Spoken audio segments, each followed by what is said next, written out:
Hi friends, welcome to news pocket. ప్రపంచ దేశాలన్నీ ఇప్పుడు అణ్వాయుధాల వైపు మళ్ళీ కన్ను చూస్తూ ఉన్నాయి. తాజాగా ట్రంప్ ఒక అణ్వాయుధాలపై ఒక బాంబే పేల్చారు. అదేమిటంటే ప్రస్తుతం ప్రపంచ దేశాలన్నీ కూడా రహస్యంగా అణ్వాయుధాలను తయారు చేస్తూ ఉన్నాయి. మేమెందుకు ఆగకూడదు అని కుండ బద్దలు కొట్టేశారు. మేము ఇప్పటి నుంచి అణ్వాయుధాలను మళ్ళీ తయారు చేసాం. ఇప్పుడు ఉన్న సంఖ్యకు చాలా ఎక్కువ రెట్లు మేము పెంచుకుంటాం. ఎవరిని అడ్డుకునే ప్రసక్తే లేదు అని ట్రంప్ తేల్చి చెప్పేశారు. అయితే ప్రపంచంలో చైనా, రష్యా, పాకిస్తాన్, ఉత్తర కొరియా ఇలాంటి దేశాలన్నీ కూడా అణ్వాయుధాలను ఇప్పటికీ రహస్యంగానే తయారు చేస్తూ ఉన్నాయని చెప్పడం వల్ల ప్రపంచంలో ఉన్న వరల్డ్ ఆర్డర్ను మార్చే ప్రయత్నం ట్రంప్ చేసేశారు. ఇకపై నుంచి నేను ఖచ్చితంగా మరిన్ని ఎక్కువగా తయారు చేస్తాను, ఆ దేశాలన్నిటికీ ధీటుగా ఈ అణ్వాయుధాలను తయారు చేసి చూపిస్తాను అని కూడా చెప్పారు. ఇప్పటికే తమ దగ్గర ఉన్న అణ్వాయుధాల వల్ల ప్రపంచాన్ని 15 సార్లు పేల్చేయవచ్చు, వాటిని మరింత పెంచుతానని కుండ బద్దలు కొట్టేశారు. అయితే ట్రంప్ చెప్పిన ఈ వ్యాఖ్యల్లోనే పాకిస్తాన్ పేరు కూడా ఎత్తారు. పాకిస్తాన్ కూడా రహస్యంగా అణ్వాయుధాలను తయారు చేస్తుంది అని కుండ బద్దలు కొట్టారు. నిజానికి పాకిస్తాన్ ఒక చిన్న దేశం, అది కూడా అణ్వాయుధాలను ఇబ్బడి ముబ్బడిగా పెంచుకునే ప్రయత్నాలే చేస్తుంది, ఎక్కడా కూడా వెనక్కి తగ్గడం లేదు అని ట్రంప్ వ్యాఖ్యలను బట్టి అర్థమవుతుంది. అయితే ట్రంప్ ఈ వ్యాఖ్యలు ఊకే పైన చేసి ఉండొచ్చు కదా, అది నిజమేనా అనే డౌట్ చాలామందికి రావచ్చు. కానీ ట్రంప్ చెప్పిన వ్యాఖ్యల్లో పాకిస్తాన్ విషయం అయితే ఖచ్చితంగా నిజమయ్యే ఉంటుంది. ఎందుకంటే ప్రస్తుతం పాకిస్తాన్లో ఖైరానా హిల్స్ అనే ఒక ప్రాంతం ఉంటుంది. ఆ ఖైరానా హిల్స్లోనే తన దేశానికి సంబంధించిన అణ్వాయుధాలన్నీ కూడా నిక్షిప్తమై ఉన్నాయి. అంతేకాకుండా ఏవైనా కొత్తగా అణ్వాయుధాలను తయారు చేయాలన్నా కూడా ఈ ఖైరానా హిల్స్లోనే పాకిస్తాన్ తయారు చేస్తూ ఉంటుంది. సో ఆ ఖైరానా హిల్స్ మొత్తం అమెరికన్ ఆర్మీ ఆధీనంలోనే ఉన్నాయని మనకు రీసెంట్గా ఆపరేషన్ సింధూర్ టైంలో తెలిసింది. మనం ఆ దేశంలో ఉన్న ఎయిర్ఫీల్డ్ అన్నిటిపైన ధ్వంసం చేస్తూ వెళ్ళాం. అంతేకాకుండా కరాచీ పోర్టు ఇలా ఏ ఒక్కదాన్ని కూడా వదలలేదు. ఇదే సమయంలో మన బ్రహ్మోస్ను ఉపయోగించి ఖైరానా హిల్స్కు సంబంధించిన ప్రాంతాల్లో ఒక ఎయిర్ స్ట్రైక్ చేసాం. ఆ ఎయిర్ స్ట్రైక్ ద్వారా ఈ పాకిస్తాన్ అణ్వాయుధాలకు సంబంధించిన ప్రాంతానికి సంబంధించి ఒక గేట్ పై కావాలనే మనం అక్కడ మిసైల్ అటాక్ చేసాం. దీని ద్వారా మీ అణ్వాయుధాలను సైతం మేము దెబ్బగొట్టగలం అని మన ఇండియా ఒక వార్నింగ్ ఇవ్వడానికి ఈ పని చేసింది. నిజానికి మనం వాటిపైనే డైరెక్ట్గా స్ట్రైక్ చేయవచ్చు, కానీ అది ప్రపంచ దేశాల నుంచి ఆంక్షల వలయంలో మనల్ని నెట్టే అవకాశం ఉంది. కాబట్టి మాకు ఈ సత్తా కూడా ఉంది అని చూపించడానికి, ఒక వార్నింగ్ ఇవ్వడానికి మాత్రమే స్వీట్గా జస్ట్ ఒక గేట్ పై ధ్వంసం చేసి వచ్చాం. సో ఈ ఖైరానా హిల్స్ మొత్తం అమెరికా ఆధీనంలో ఉంది. అమెరికా సైన్యం అక్కడ ఉన్నా కూడా మనం మిసైల్ అటాక్ చేయగలిగామంటే మన సత్తా ఎంతో చూపించగలిగాం. సో అమెరికా ఈ ప్రాంతాన్నంతా ఎందుకు తన హస్తగతం చేసుకుంది అంటే, పాకిస్తాన్లో మనందరికీ తెలుసు ఉగ్రవాద సంస్థలు ప్రపంచంలో ఎక్కడా లేనన్ని సంస్థలు ఆ దేశంలోనే ఉంటాయి. అది ఉగ్రవాదులకు పుట్టినిల్లుగా స్వర్గధామంగా ఉంది. అంతేకాకుండా ఆ దేశంలోని ప్రభుత్వాన్ని సైతం వీళ్ళే వెనకుండి మరి నడిపిస్తూ ఉంటారు.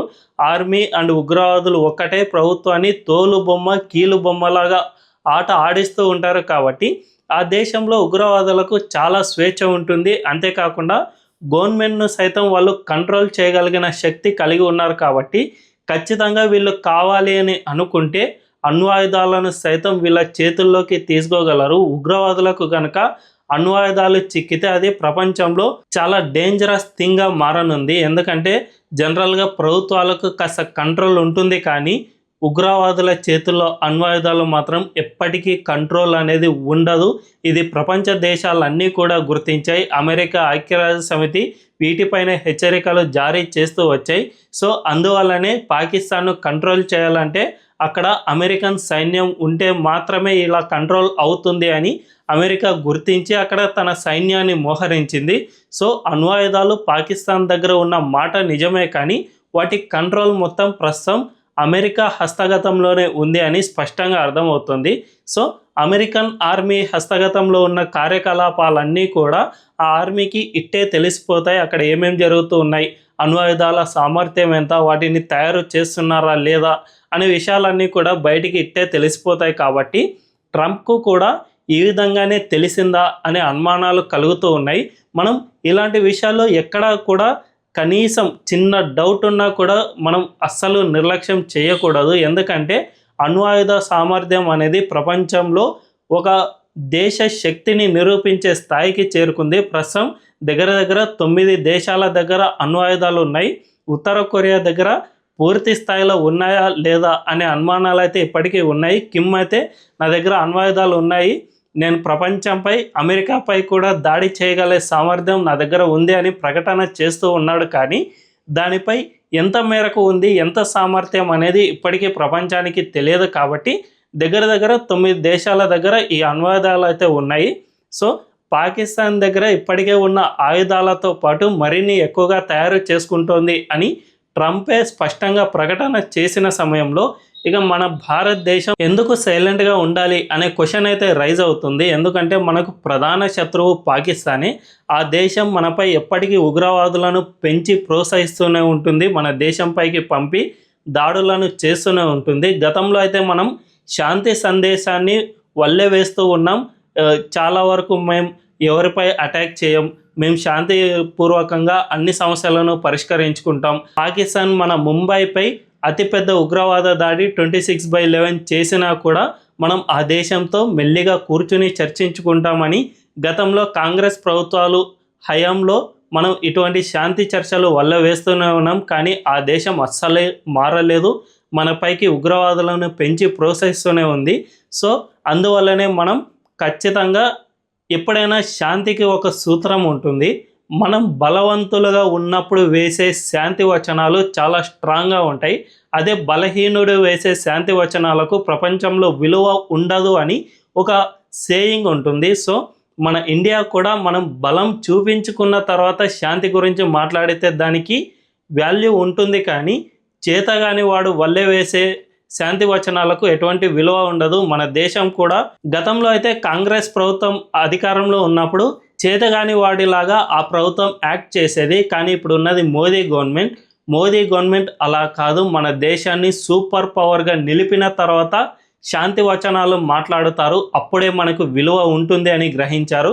మన దేశంలో ఒక్కసారి మనం చూసుకుంటే మోదీ గవర్నమెంట్ అధికారంలోకి వచ్చిన తర్వాత డిఫెన్స్ ఎక్స్పోర్ట్స్ సైతం పెరిగాయి. మన దేశంలో డిఫెన్స్ రంగంలో చాలా బూస్ట్ వచ్చింది. అంతేకాకుండా మనం ఎన్నో కొత్త ఆయుధాలను తయారు చేసుకున్నాం, పాత ఆయుధాల్లో చాలా వరకు అప్గ్రేడ్ చేసుకున్నాం. అంతేకాకుండా ఫైటర్ జెట్లను కొత్తవి కొనుగోలు చేస్తూ వచ్చాం.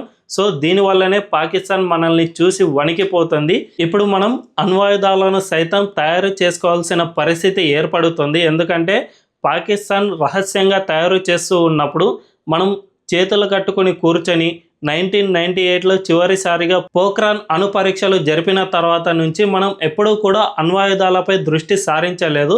అమెరికా, జపాన్ ఇలాంటి దేశాలు మనపై అప్పట్లో ఆంక్షలు విధించినందుకు మనం సైలెంట్ అయిపోయాం. కానీ ఇప్పుడు ఆ పరిస్థితి లేదు. మనం కూడా స్ట్రాంగ్ కావాలి అంటే ఖచ్చితంగా వీటి పరీక్షలు జరిపించాల్సిన పరిస్థితి ఏర్పడుతుంది. కాబట్టి ఇప్పటి నుంచి మోదీ గవర్నమెంట్ ఈ విషయంలోనూ వెనక్కి తగ్గకుండా ముందుకు వెళ్ళే ఆలోచనలోనే ఉన్నట్లు కనిపిస్తోంది. ఎందుకంటే మనం ఇప్పటికే అమెరికా లాంటి అగ్రదేశాల ఆంక్షలను, టారిఫ్లను సైతం లెక్క చేయకుండా ముందుకు వెళ్తున్నాం. కాబట్టి ఖచ్చితంగా న్యూక్లియర్ టెస్ట్లలో కూడా మనం బహిరంగంగా ట్రంప్ లాగా ప్రకటించకపోయినా ఇంటర్నల్గా ఖచ్చితంగా వీటిని అభివృద్ధి చేసే పనిలో పడవచ్చు అని నిపుణులు చెబుతూ ఉన్నారు. మరి ఈ విషయంపై మీరేమంటారు? మనం శాంతి వచనాలు వల్లె వేస్తూ ముందుకు సాగాలా, లేకపోతే అణ్వాయుధాలను తయారు చేసుకున్నాక శాంతి వచనాలు చెబితే బాగుంటుందా అనే విషయాలను కామెంట్లలో తెలియజేయండి.